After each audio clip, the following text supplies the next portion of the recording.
Hi ಎಲ್ರಿಗೂ ನಮಸ್ಕಾರ. Welcome back to my YouTube channel. ನಾನಿವತ್ತು ಕಾಳುಮೆಣಸು ಬ್ಲ್ಯಾಕ್ ಪೆಪ್ಪರ್ ಅದರದ್ದು ಕೃಷಿ ಬಗ್ಗೆ ಸ್ವಲ್ಪ ಇನ್ಫಾರ್ಮೇಷನ್ ಹೇಳ್ತಿದ್ದೀನಿ. ಇವಾಗ ನೀವು ನೋಡ್ತಿರೋದು ನಮ್ಮ ತೋಟದಲ್ಲಿ ಬೆಳೆದಿರೋಂಥ ಕಾಳುಮೆಣಸು. ಇಲ್ಲಿ ನೀವು ನೋಡ್ತಿರ್ಬೋದು ಈ ವಿಡಿಯೋದಲ್ಲಿ ಇದು ಬಳ್ಳಿ ಥರ ಹಬ್ಬುತ್ತೆ. ಈ ಗಿಡ ಕಾಳುಮೆಣಸಿನ ಗಿಡ ಬಳ್ಳಿ ಥರ ಹಬ್ಬುತ್ತೆ. ನೋಡೋಕ್ಕೆ ವಿಳ್ಯದೆಲೆ ಥರನೇ ಇರುತ್ತೆ. ಸಾಮಾನ್ಯ ಜನಗಳೇನು ಅಂದ್ಕೊಂಡಿರ್ತಾರೆ ಅಂದರೆ ಈ ಬಯಲುಸೀಮೆಯಲ್ಲಿ ಮೆಣಸು ಮತ್ತು ಏಲಕ್ಕಿ ಬೆಳೆಯೋದು ತುಂಬ ಕಷ್ಟ ಅಂತ. ಬಟ್ ಕಷ್ಟ ಅಲ್ಲ.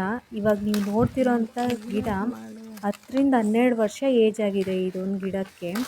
ಇದು ಒಂದೇ ಗಿಡ ಅಂತ ಅಲ್ಲ, ನಮ್ಮ ತೋಟದಲ್ಲಿರೋಂಥ ಎಲ್ಲ ಗಿಡಗಳಿಗೂ 10-12 ಏಜ್ ಆಗಿದೆ. ಇದನ್ನು ನಮ್ಮ ಮಾವ ಅವ್ರು ತಂದು ನೆಟ್ಟಿದ್ದು. ಆಲ್ಮೋಸ್ಟ್ 10 ವರ್ಷ ಆಗಿದೆ ಅಂತ ಅಂದ್ಕೊಳ್ಳಿ. ಈ ಗಿಡಗಳಿಗೆ ನರ್ಸರಿಯಿಂದ ತಂದು ನೆಟ್ಟಿದ್ದು ಅಂತ ಹೇಳಿದ್ರು. ಇದು ಯಾರಾದರೂ ಬೆಳಿಬೋದು, ಯಾವುದೇ ಥರ ಕಷ್ಟ ಆಗಲ್ಲ. ನಮ್ಮ ಭಾರತ ದೇಶದ ಸಾಂಬಾರ ಪದಾರ್ಥಗಳು ತುಂಬ ಫೇಮಸ್ಸು. ಮೆಡಿಸಿನಲ್ ವ್ಯಾಲ್ಯೂಸ್ ಆಗಿರ್ಬೋದು ತುಂಬ ಜಾಸ್ತಿ ಇರುತ್ತೆ. ಏಲಕ್ಕಿ ಆಗಿರ್ಬೋದು, ಜೀರಿಗೆ ಆಗಿರ್ಬೋದು, ಕಾಳುಮೆಣಸು ಆಗಿರ್ಬೋದು ತುಂಬ ಹೆಲ್ತಿಗೆ ಒಳ್ಳೆಯದು. ಅದಕ್ಕೆ ವಿದೇಶಿಯರು ನಮ್ಮ ಭಾರತದ ಸಾಂಬಾರ ಪದಾರ್ಥಗಳ ವ್ಯಾಪಾರ ಅಂದರೆ ಟ್ರೇಡಿಂಗ್ಗೋಸ್ಕರ ಇಂಡಿಯಾಗೆ ಬರ್ತಾರೆ. ಸೊ ಆದಷ್ಟು ಇಂಪೋರ್ಟ್ ಆಗುತ್ತೆ ನಮ್ಮ ಭಾರತ ದೇಶದ ಸಾಂಬಾರ ಪದಾರ್ಥಗಳು, ಸ್ಪೈಸಸ್ ಏನಂತ ಕರಿತೀವಿ ಅದು. ಅದರಲ್ಲೂ ಕಾಳುಮೆಣಸು is the king of all spices ಅಂತ ಕರೀತಾರೆ.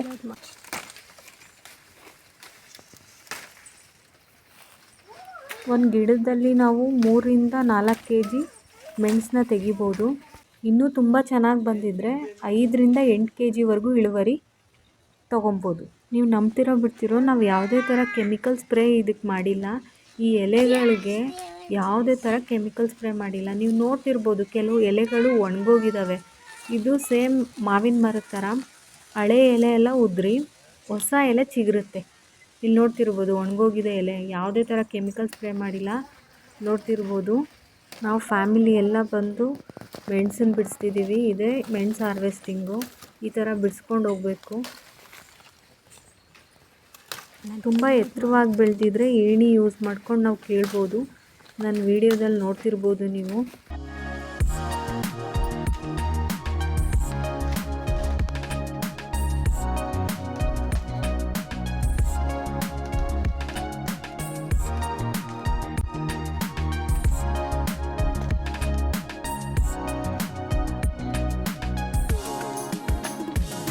ಹುಷಾರಾಗಿ ಕೀಳಬೇಕಾಗಿರುತ್ತೆ. ಅಕಸ್ಮಾತ್ ಬಿದ್ದರೆ ಗೊತ್ತಲ್ವ, ಕಾಲು ಮುರ್ಕೋಬೇಕಾಗುತ್ತೆ. ತುಂಬ ಹೈಟಲ್ಲಿರುತ್ತೆ ಮತ್ತು ಅದರಲ್ಲೂ ಕೆಂಚುಗಳು ಬೇರೆ ಇರುತ್ತೆ. ಹುಷಾರಾಗಿ ನೀಟಾಗಿ ಕಿತ್ಕೊಬೇಕು.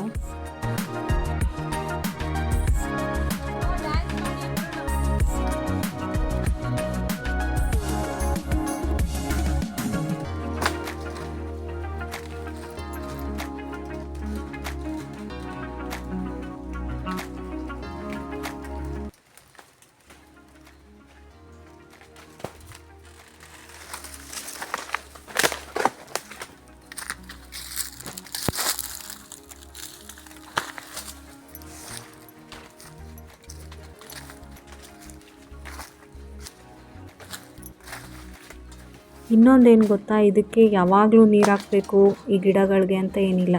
8 ದಿನಕ್ಕೊಂದ್ಸಲ ನೀರು ಹಾಕಿದ್ರೂ ಸಾಕು. ಇದು ಬಿಸಿಲಲ್ಲಾದರೂ ಬರುತ್ತೆ, ತುಂಬ ನೆರಳಲ್ಲಾದರೂ ಬರುತ್ತೆ. ಯಾವ ಟೆಂಪ್ರೇಚರಲ್ಲಾದರೂ ಮೆಣಸು ಗಿಡ ನಾವು ಬೆಳೆಸ್ಬೋದು. ಇದು ವರ್ಷದ ಬೆಳೆ ಆಗೋದ್ರಿಂದ ನಾವು ವರ್ಷಕ್ಕೊಂದ್ಸಲ ನಾವು ಇಳುವರಿ ತೊಗೊಳ್ಬೋದು. ಬರೀ ತೆಂಗಿನ ಮರ ಮತ್ತು ಅಡಿಕೆ ಮರದಲ್ಲಿ ಮಾತ್ರ ಹಬ್ಬಿಸ್ಬೇಕು ಅಂತೇನಿಲ್ಲ. PVC ಪೈಪ್ ಆಗಿರ್ಬೋದು, ಇಲ್ಲಾಂದರೆ ಕಲ್ಲಿಂದು ಕಂಬಗಳಿರುತ್ತಲ್ಲ ಅದನ್ನು ಹಾಕಿ ನಾವು ಈ ಹಮ್ಮನ್ನ ಹಬ್ಬಿಸ್ಬೋದು. ಅದರಲ್ಲೂ ನೀವು ಚೆನ್ನಾಗಿ ಇಳುವರಿ ತೊಗೊಬೋದು.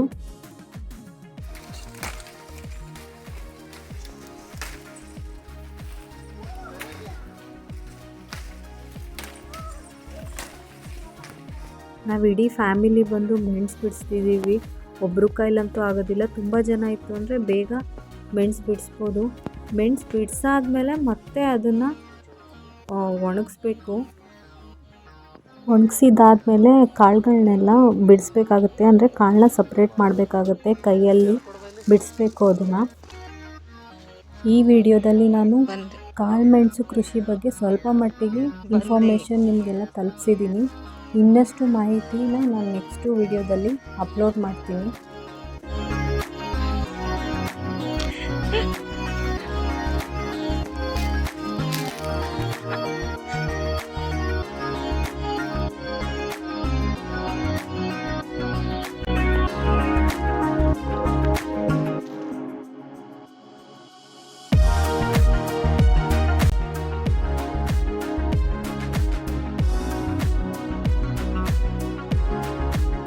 ನನ್ನ ಮಕ್ಕಳು ನೋಡ್ತಿರ್ಬೋದು, ಮೆಣಸು ಬಿಡಿಸು ಅಂತ ಅಂದರೆ ಮೆಣಸನ್ನೆಲ್ಲ ಬಿಡಿಸ್ಬಿಟ್ಟು ಅಡುಗೆ ಮಾಡ್ತೀವಿ ಅಂತ ಆಟ ಆಡ್ತಿದ್ದಾರೆ.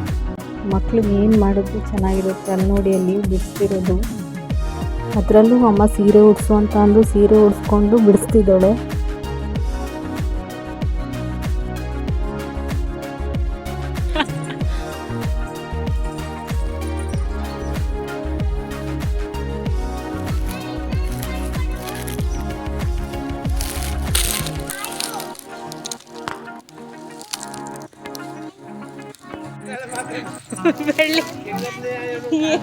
ಏನ್ ಅಡ್ಗೆ ಮಾಡೋದಿಕ್ಕೆ?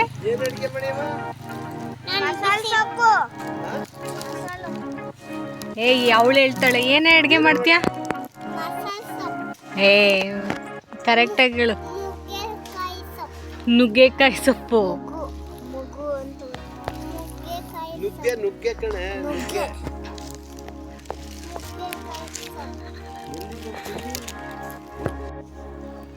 ಈ ವಿಡಿಯೋ ಯಾರ್ಯಾರು ನೋಡ್ತಿದ್ದೀರಾ ಆದಷ್ಟು ಸಬ್ಸ್ಕ್ರೈಬ್ ಮಾಡ್ಕೊಂಡು ನೋಡಿ.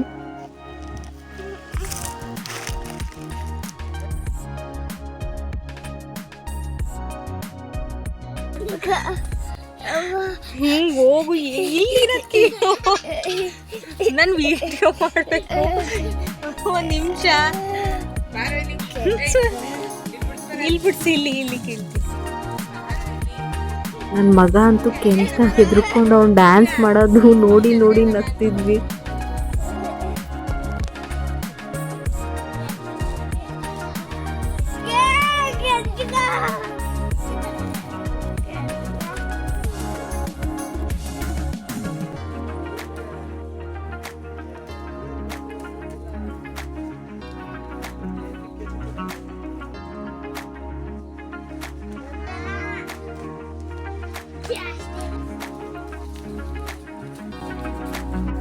ಮಕ್ಕಳಂತೂ ಒಂದು ಜಾಗದಲ್ಲಿ ಕೂರಲ್ಲ, ಅಲ್ಲಿಂದಿಲ್ಲಿ ಇಲ್ಲಿಂದಲ್ಲಿ ಆಟ ಆಡ್ತಾನೆ ಇರ್ತಾರೆ. ಈಗ ಸದ್ಯಕ್ಕೆ ಒಂದು ಸಾಂಗ್ ಹಾಕಿದ್ದೀವಿ, ಡ್ಯಾನ್ಸ್ ಮಾಡ್ತಿದ್ದಾರೆ ನೋಡಿ.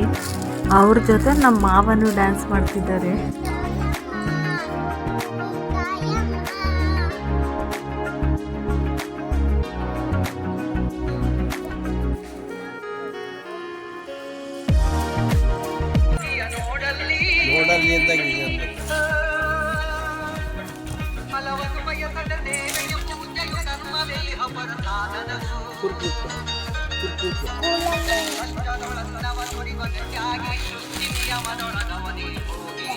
ಐ ಹೋಪ್ ಎಲ್ಲರಿಗೂ ಈ ವಿಡಿಯೋ ಇಷ್ಟ ಆಗಿದೆ ಅನ್ಕೊತೀನಿ.